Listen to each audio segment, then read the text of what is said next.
This is the Nissan e-NV200, which is a pure electric van. It's a small van. I call it a pizza car because, you know, well, pizza deliverers, they tend to use this size car.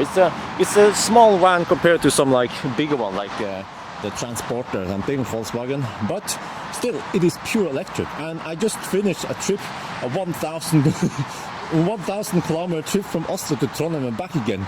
Long trip, and you see it's pretty dirty. Yes, it's been almost to hell and back again. So I'm going to show you. Oh, what is this, by the way? This looks like a gas tank, but there's nothing there. Maybe there's a gas tank on the fossil version. Yeah, because there's also a fossil version of this, but this is of course the pure EV version, and it's pretty nice.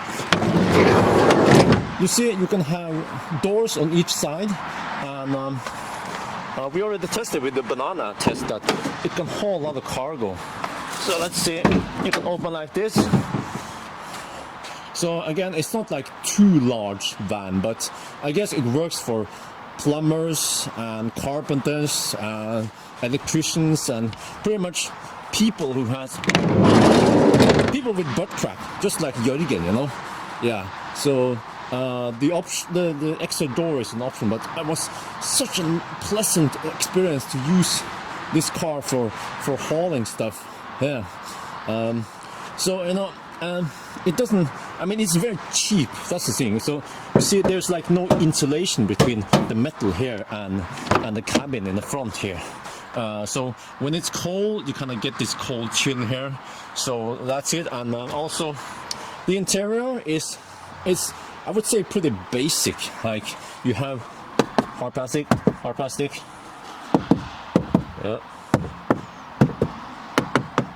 Yeah.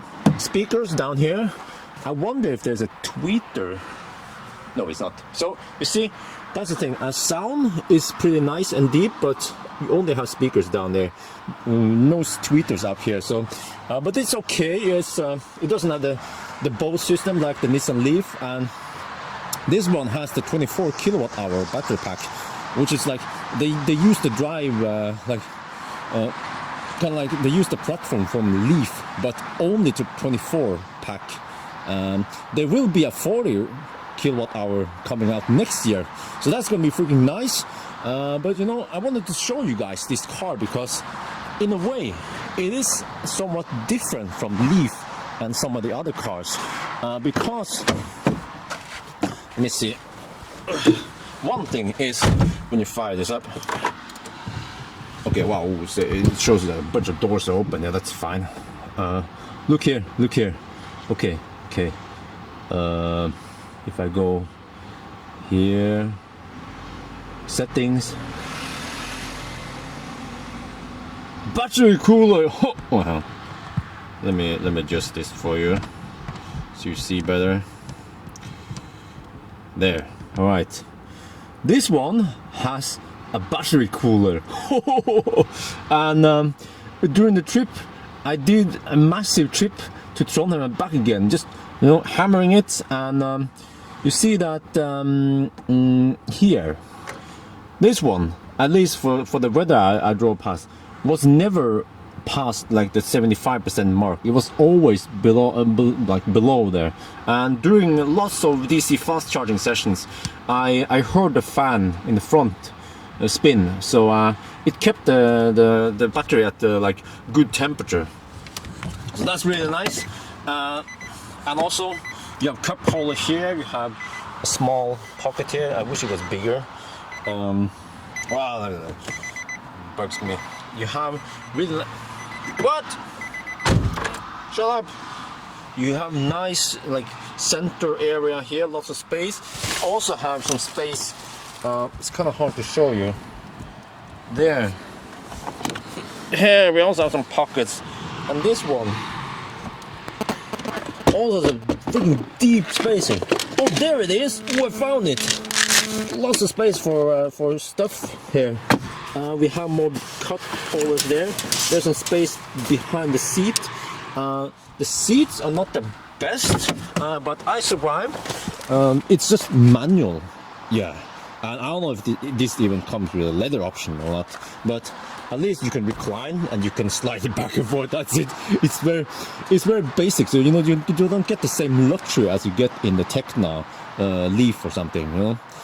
But in many ways it feels like the Leaf. And there's something else I'm going to show you, which is different from the other Leafs or other cars. Is that okay? It has a CHAdeMO plug there and a Type 1. The new one will come with a Type 2 and CHAdeMO instead. But this car supports vehicle to grid. Yeah, it's like a Kinder egg. So you can, if you have the right hardware, use this car as pretty much as a stationary battery pack, like a Powerwall, you know. So it's already been used in Denmark and I think in Sweden. So it's like weird features that other cars don't have. And one thing I'll show you. Okay, so let me close everything. Everything's like freaking open here. So if I close everything now, like this, okay, bam, like that. You can just close this, close all the windows, all the doors, and here's the key, right? So I believe this is the same as Nissan. So if you lock it, there's this button here for preheating, but you have to be close to the car. I don't know, maybe like within 5-10 minutes. But if I hold this, let me see. If I hold it down for a couple of seconds, there, it will start preheating. And freaking cool feature is that, okay, you can see inside now. There we have some stuff blinking there, so that's the preheating stuff, and it warms up pretty quick. But there's something else if you see it down there. Okay, it's not easy to see. So I'm gonna unlock the car. You can unlock it here. The car is preheating now, even when we enter the car. But look, it switches on the steering wheel heater.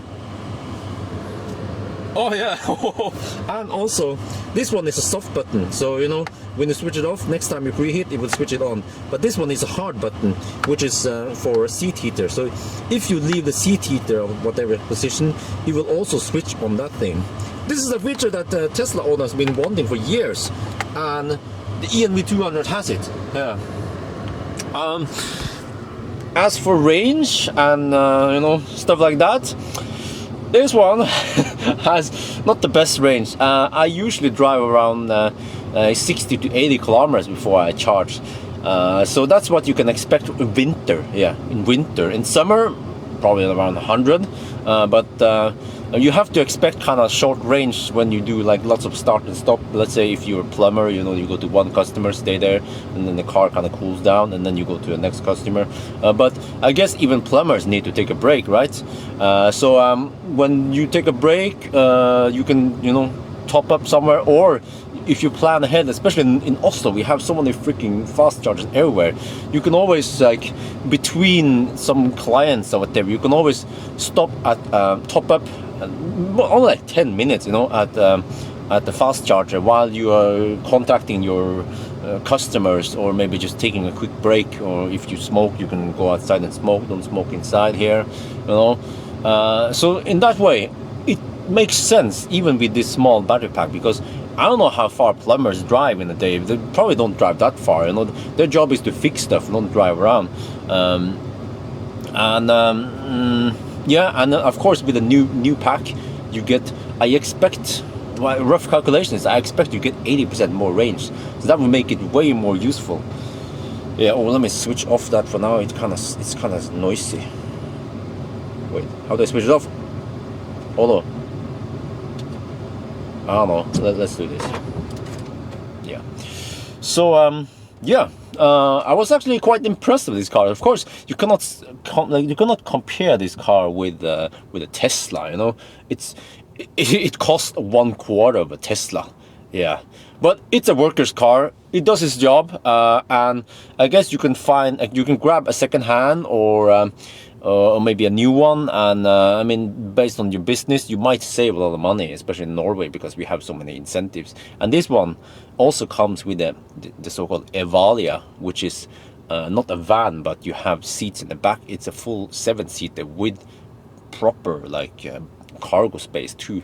But just keep in mind that it consumes a lot of energy. Like, and sometimes it even consumes more than my Model X, you know. So we're talking about like worst case 250, 300 watt hour per kilometer. So yeah, if you buy this for family, as a family car,